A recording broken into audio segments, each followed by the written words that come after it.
Hello दोस्तों, आप सबका स्वागत है। और आज की क्लास में हम क्या करेंगे, सीटेट में पूछे जाने वाले अति महत्वपूर्ण प्रश्न को करेंगे। तो वीडियो को लास्ट तक देखिएगा। पहला क्वेश्चन कह रहा है कि हमारे देश में नीचे दिए गए किन दो राज्यों के लोगों का सर्वप्रिय भोजन इडली, वड़ा, डोसा, सांबर, नारियल की चटनी है? तो ऑप्शन सी तमिलनाडु एवं आंध्र प्रदेश। नेक्स्ट क्वेश्चन क्या कह रहा है कि यदि कोई व्यक्ति मुंबई से कहाँ जा रहा है, मुंबई से चंडीगढ़ जा रहा है और वो छोटे रेल मार्ग का यूज करते हुए जा रहा है, तो कह रहा है कि कौन सा राज्य से वो नहीं गुजरेगा। इसको हम नक्शा से करते हैं, देखिए मैप से। देखिए क्वेश्चन कह रहा है कि महाराष्ट्र से कहाँ जा रहा है, महाराष्ट्र से जा रहा है कहाँ, चंडीगढ़ जा रहा है। ठीक है, यहाँ देखिए, यहाँ पे चंडीगढ़ है, यहाँ महाराष्ट्र से जा रहा है चंडीगढ़। तो ऑप्शन ए क्या है, हरियाणा। हरियाणा से हो सकता है कि गुजरे, हो क्या सकता है, देखिए हरियाणा से गुजरना ही पड़ेगा। अगर हम महाराष्ट्र से अगर चंडीगढ़ जा रहे हैं तो हरियाणा से तो गुजरना ही पड़ेगा। तो हरियाणा ऑप्शन में नहीं होगा, सही आंसर नहीं होगा। राजस्थान, राजस्थान से भी हम गुजर रहे हैं, ये देखिए राजस्थान यहाँ हो गया। गुजरात, गुजरात भी इधर है, हो सकता है अगर इधर से जाए तो गुजरात से भी गुजरना पड़ेगा।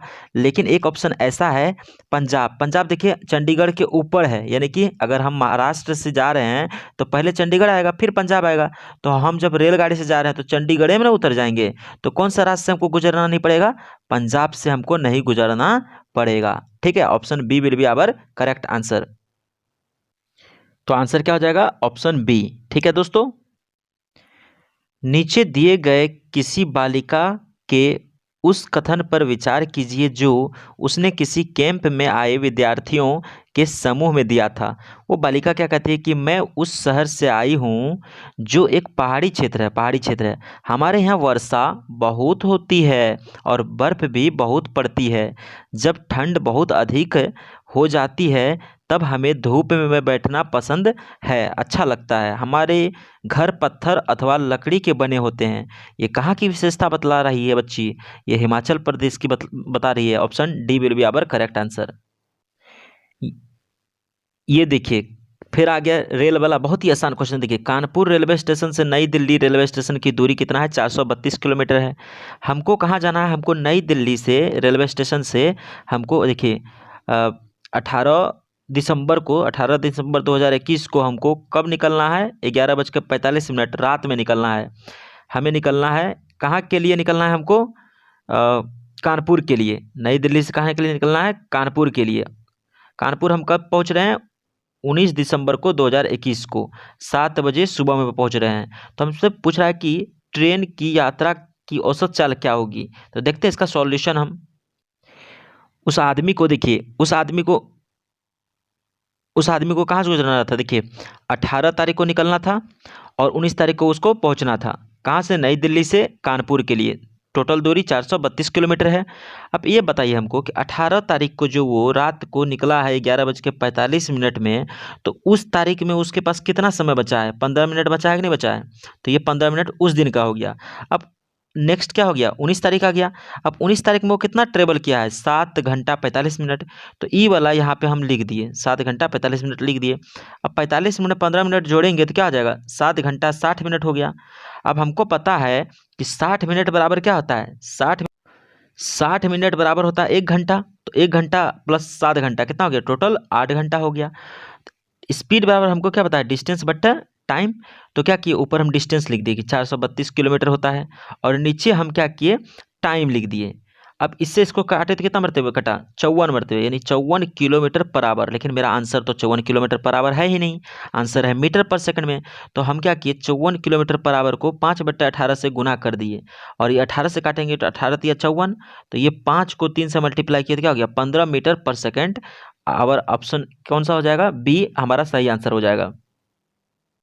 तो हमारा आंसर क्या हो जाएगा, B is our correct answer.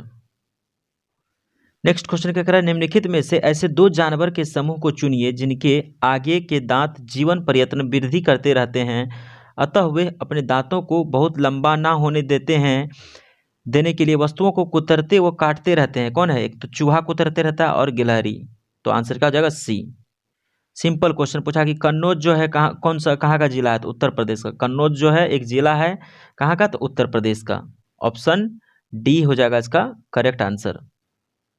रेत के टीले कहाँ पाए जाते हैं भाई साहब, अबू धाबी और अफगानिस्तान में पाए जाते हैं। Option D will be our correct answer. देखिए फिर मैप से क्वेश्चन आ गया, कह रहा है कि भोपाल बेंगलुरु के ठीक उत्तर में है। वैसे बिना मैप का भी इस क्वेश्चन को हम कर सकते हैं। कह रहा है कि भोपाल, भोपाल हम लिख लिए कहीं, कहाँ है भोपाल बेंगलुरु के ठीक उत्तर में है।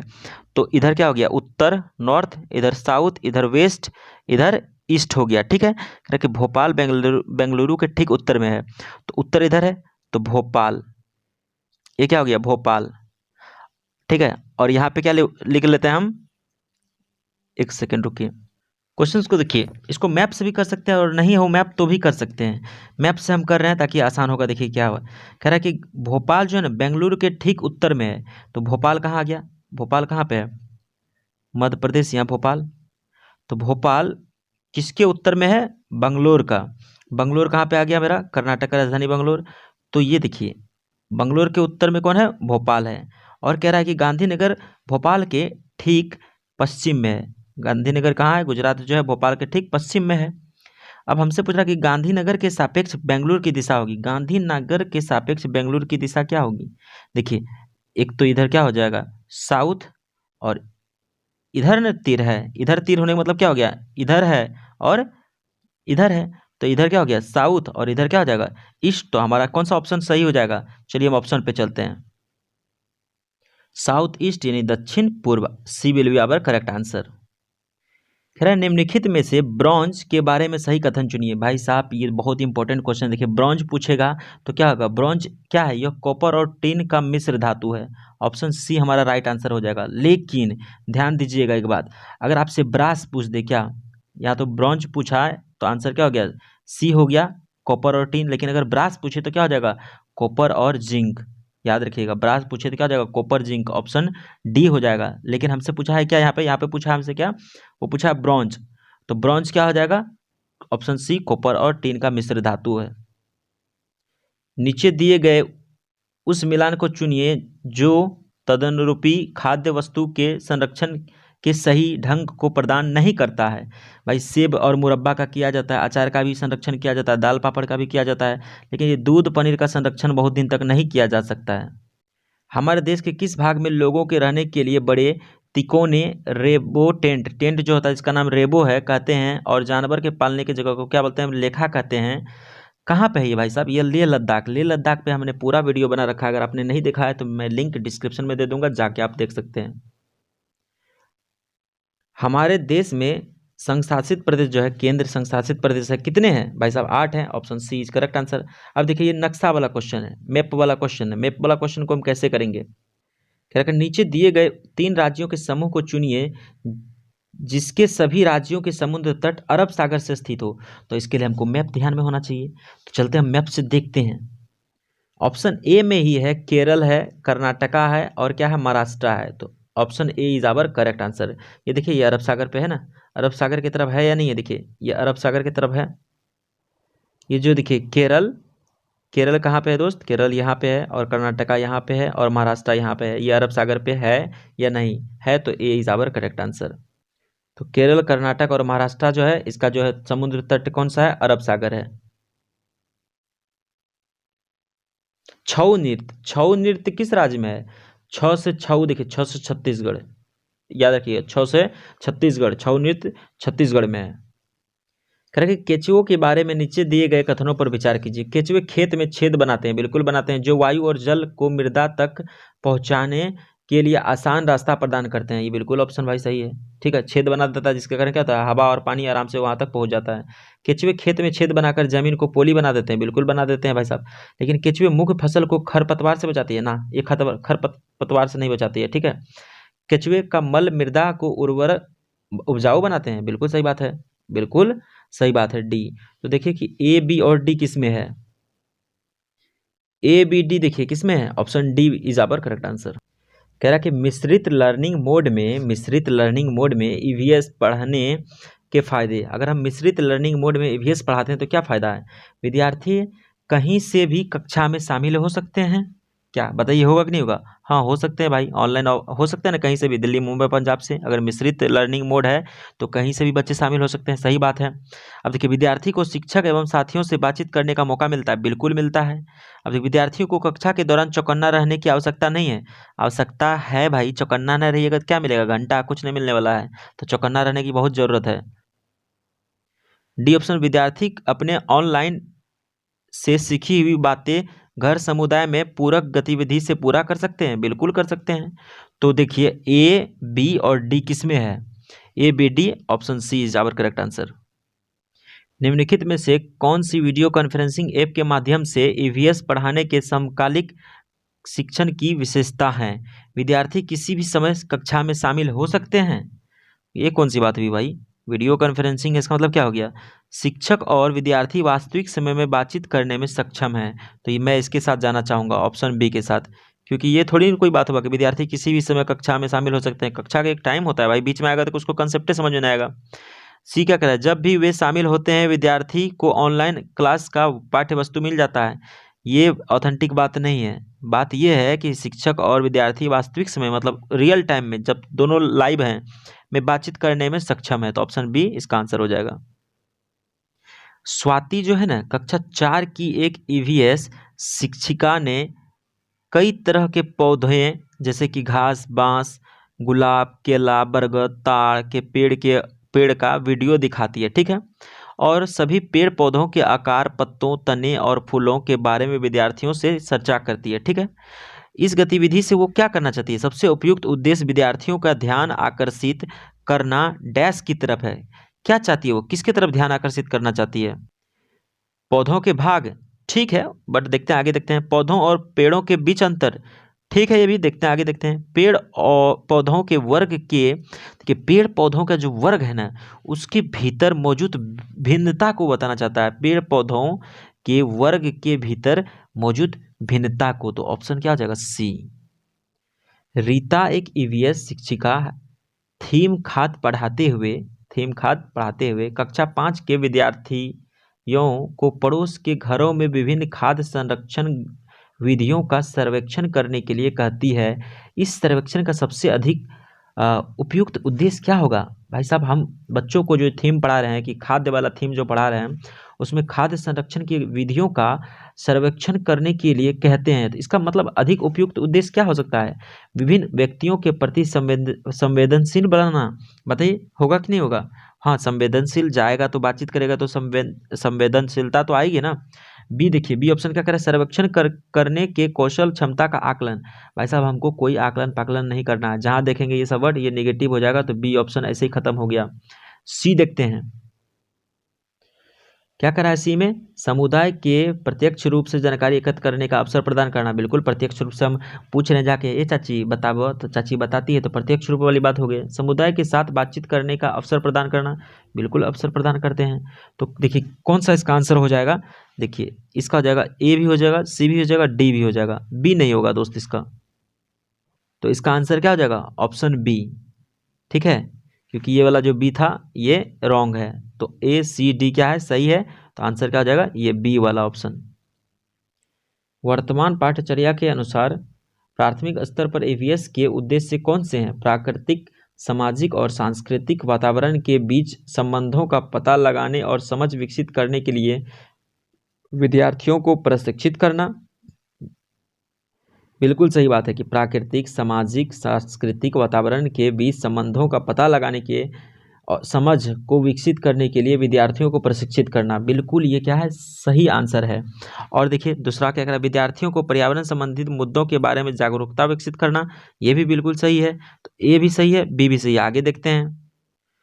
पृथ्वी को मानव एवं अन्य जीवंत रूपों के आवास के रूप में एक समझ विकसित करना। भाई साहब एक बात बताइए, आप कह रहा है कि पृथ्वी को मानव एवं अन्य जीवंत रूपों के आवास के रूप में, या आवास की बात की है, यहाँ कोई मतलब आवास का नहीं है। ईवीएस के विभिन्न शिक्षण शास्त्र को समझना, ठीक है, बट ऑथेंटिक देखेंगे तो क्या है? ए और बी हमारा सही है। आंसर हो जाएगा मेरा क्या हो जाएगा? ए और बी हो जाएगा, यानी कि option B, option B will be our correct answer. EVS क्या है? एक ईवीएस शिक्षिका को गतिविधि आयोजित करने के लिए समूह बनाने के लिए निम्न मानदंडों का ध्यान रखना चाहिए। उनके संज्ञात्मक स्तर के अनुसार समूहीकरण करें।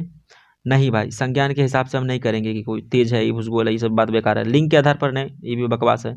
पूरी कक्षा में से जितने समूह बना सके बना ले। अरे भाई ऐसे हम तो समूह बनाते रह जाएंगे।